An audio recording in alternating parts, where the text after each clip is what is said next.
Back inside our Bison Video Blog studios, we're wrapping up the first summer video series on our breakthrough players to watch for 2017. Number one, we've been talking defense a majority of this list, Kolpak, but we end it on the offensive side of the ball with a position that NDSU has thrived in over the past 7 years. That's tight end, and a guy that it's hard to miss him. He's 6'6", 247 pounds. He didn't participate in spring football in April, but the Bison are counting on him to make some plays, and that's big old Nate Jenson. Recovering from a knee injury in spring football, so we never got a good glimpse of him. But what I like about this guy, I love a 6'6" tight end to really break the seam. This guy's a former high school quarterback. He can run, he can move. He's gotten a little bigger over the years. He's got to get a little more sure-handed. I think he dropped a couple. That was probably a problem. But as you get older, you just work on those things, and maybe you finally get to have a little more confidence in yourself. But I look at him get down the field like that, and he's 6'6". He's got that stride. He's got sort of that Matt Veldman look where he can really move down. He has the ability to move. You mentioned it, and here obviously he was wide open for this touchdown, the only touchdown reception he had last year against Illinois State. He had 8 catches, but you're exactly right. You took the words out of my mouth. I think he had a case of the drops. There were a couple, especially on third downs, where he dropped. But Easton Stick relied on this guy to be able to make the play. And here's to your point here, where he can shrug off guys. He gets in the open field. He is a big man to bring and a hard man to bring down. I'm not saying he's Dallas Goedert, because he's not. But he's got the ability in the frame. If he goes out there and makes a catch, it's really hard to bring this guy down. He's from a winning program, Brock Jenson's program in Wisconsin, so he knows what winning's all about, and he's been part of this team now for 4 years. In fact, these guys being in third year, this guy's in his fourth year of the program.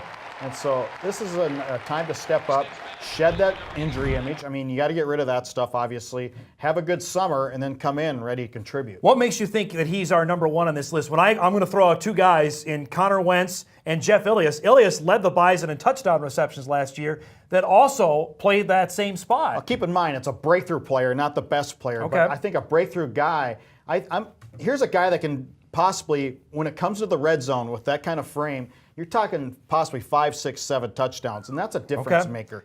You know, you're talking about Sean Engel on the outside at 6'5". You talk. I mean, Elbers was that player. He was 6'6". Exactly right. And Wentz used that height to his advantage. And here's this guy that Easton Stick can use that 6'6" frame when it's down in the red zone to his advantage. That's a great point. And I go back even before Wentz to what Brock Jenson did with Matt Veldman. Veldman's senior year, which was his best year by far, he was a threat in the red zone, and he became that guy that defenses had to account for, which is a chance for Nate Jenson to do that if he can, A, stay on the field, and B, catch the football, or else you're not going to go to the guy. In that red zone, if you get the right matchup, if you get on some safety or corner somehow and use, I see it, for a 5'10", 180-pound corner to get on a 6'6", 250-pound tight end, that's a tough deal. NDSU found that out against Goddard. Yeah. So that's our list. Are there a couple other guys that you were debating about throwing on here? I'd give you one. Well, I know you are. We argued about Ty Brooks, I would say, and you brought up the excellent point that there are 4 guys in front of him at the running back spot. There's another guy I would throw out there in Dimitri Williams. And I know that he's played a bit, but I think he's got a chance to really he's a true junior. He played as a true freshman. I think if the Bison coaches had to do it over again, they'd redshirt him. I thought Dimitri, as the season went along last year, really started to get some confidence that he could be a potential for a breakthrough guy. Keep in mind, here's what we don't know about the new offense under Courtney Messingham. We don't know how these receivers will use differently than what Tim Polasek used. So going by your point, maybe Dimitri Williams could be that guy that maybe you'll see more reps, because the offense will be adjusted. We know that for sure. It's going to be different. It'll be adjusted a little more. They're going to try to get a better passing game. So maybe Dimitri could be that guy to benefit. One other guy I'll throw out there we talked about a lot is Brock Robbins, because remember they moved Robbins to tight end. I'm not sure if that's going to be a permanent switch. Chris Kleiman said nothing has been decided on that. Robbins, again, got hurt last year, missed 6 games with a broken foot. But he was starting to show flashes before he got hurt last year. Offense has evolved. The West Coast offense, we maybe see part of an evolution of the West Coast offense this year. That'll be interesting to see. There you have it, folks. That's our first countdown of the top 5 breakthrough guys we're calling for 2017. For Jeff Kolpak, I'm Dom Izzo. We'll see you next week with our next edition of our Countdown series.